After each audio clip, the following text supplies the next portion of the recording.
After Nigel Farage announced that he won't stand in the general election, has he made a huge mistake?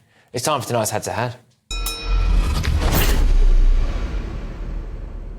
It's got a lot of people going, this story. So this morning, Farage confirmed that he won't be competing for a seat in Parliament. In a statement, he said, important though the general election is, the contest in the United States of America on November the 5th has huge global significance. I intend to help with the grassroots campaign in the USA in any way that I can. Well, in the last few hours, this is what he told GB News.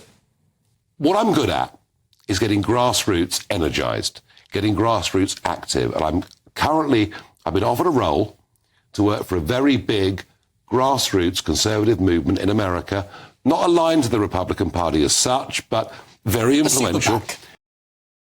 Well, pollsters had recently predicted that a Farage comeback would cause a surge in support for reform, with the potential to annihilate the fractured Tory party at the ballot box. So tonight I am asking, has Nigel Farage made a mistake by not standing for reform in the general election? Let me know your thoughts. gbnews.com/your say. Tweet me at GB News. While you're there, go and vote in our poll. The results to follow shortly, even. But first, I am joined now by Reform UK's business and agriculture spokesman, Rupert Lowe.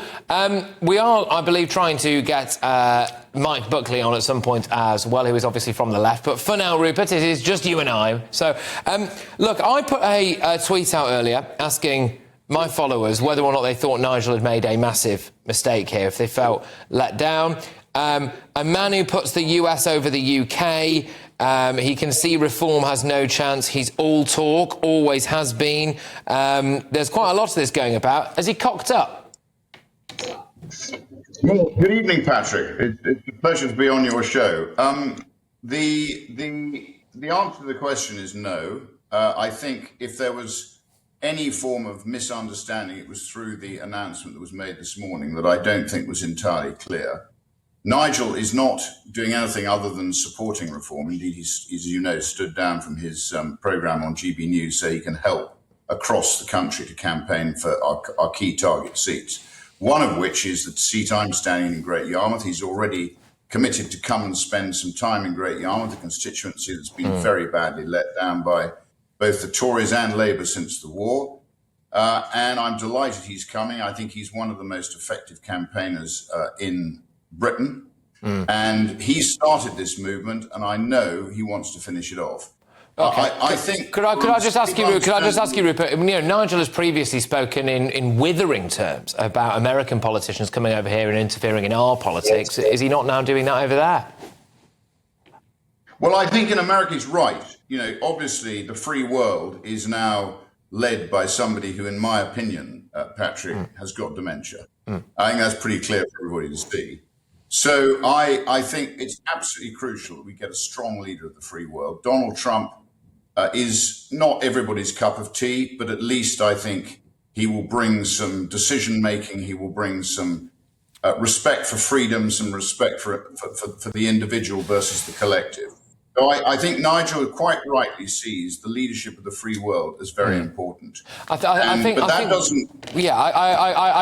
all of that. And look, by the way, for what it's worth, there's no point pretending to anyone about it. You know, I get on with Nigel, obviously, and you know that's well documented, right? So I don't want to seem like I'm digging him out unnecessarily here, but you know, I am putting up the side of it that it could be viewed that you know, Mr. Great Britain, Mr. Brexit, Mr. Union Jack has decided not to stand because he's going to get a few dollars stateside. Well, I think he could have done both had he chosen to do that, Patrick. I mean, I personally think he would have won in Clacton had he decided to stand in Clacton. We've got a very good candidate in Clacton who's got an extremely good chance anyway. And I'm sure with Nigel's help, which as he's given everybody his commitment, he's going to give the key people. At the end of the day, I think we could still win it. But I think that's a personal decision.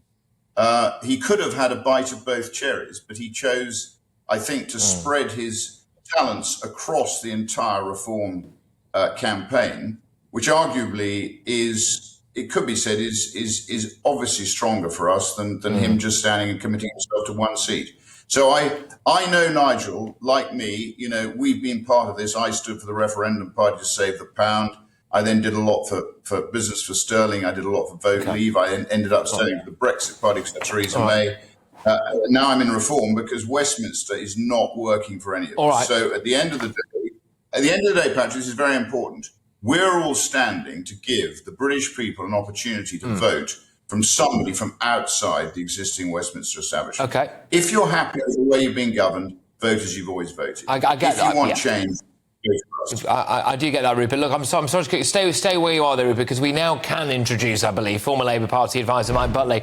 There he is. Good lad. OK, Mike, look, thank you very, very much. OK, so Nigel Farage here is doing the bigger thing for the world. It's more important at the moment geopolitically for him to campaign here but not get bogged down in the day-to-day machinations of Westminster and then go over and have a huge influence stateside as well. He is doing the brave thing, isn't he? I think what he's doing is cutting and running. And I think what he's doing is saying a few things. Firstly, I think he's saying I can make more money by being in the US, which I think is probably very likely. And if that's what he wants to do, he can go ahead and do that. I think he's saying he's not particularly interested in Britain or what happens in Britain anymore. And if that's what he wants to do, then to be honest, that's probably something that I would celebrate. But what he's also saying is a real indictment on reform. What he's saying is reform is not worth my time. It's not worth my energy. It's not a political party that's going to go anywhere. This election is not going to be about reform. It's going to be about throwing the Tories out, getting a Labour Party government in. And he's decided that even if he stayed and stood, A, he would lose the seat, he wouldn't win. But also, he'd be a sideshow and he'd be irrelevant. He clearly thinks he's got a more interesting opportunity over in the US. OK, all right. Rupert, how big a blow is this for reform? Because there are two ways of looking at this. There's yes, this is a blow for reform, but it gives the Tories potentially more of a clear run at it, and now the only political wing snapping at anybody's heels are the pro-Palestine independents snapping at Labour. I mean, how bad a blow is this for Richard Tice? Well, I think I've just told you I don't think it is a blow. I thought the press announcement this morning was badly worded, and I don't think there was any necessity to talk about America. But I do take Nigel's point on America. He's come out quite clearly, Patrick, and he's committed to helping Richard Tice, to helping all of us in the Reform Shadow Cabinet. And he's going to spend time in more than just one seat. He's going to help everybody, which is fantastic. So frankly, the trouble we're in, largely most of the heffalump traps were laid by the four horsemen of the apocalypse, who were Blair, Brown, Campbell and Mandelson, who the problem is the Tories haven't repealed a lot of the ridiculous legislation that they laid, including the Human Rights Act, into our Constitution. All right, you put that. You put your side of it across, Mike. Some people are saying that Nigel Farage is a hypocrite. Would you agree? I think Nigel Farage is a hypocrite for many, many reasons. I'm not sure he's evidenced that today exactly. I think today actually proven himself to be reasonably consistent in running after where he thinks the money is, running after where he thinks the most notoriety is. But what he has done is he's cutting and running from Britain. I'm glad about that because I think he's been a toxic influence on our politics for a long time. But I think what he's evidencing today probably makes clear to a lot of people who haven't seen to this point is that he just hasn't much interest in Britain. He hasn't much interest in people's lives, and he has no interest in improving people's lives. Is that going to be a hard road back for Nigel here now, though, Rupert, isn't it? You know, that is going to be a millstone around his neck, that he had the chance to stand in this election. You know, he sits on a platform, or certainly did on GB News every single night, saying, cares about Britain. He's got all the answers to all of the problems for this country at the moment, and he's not standing.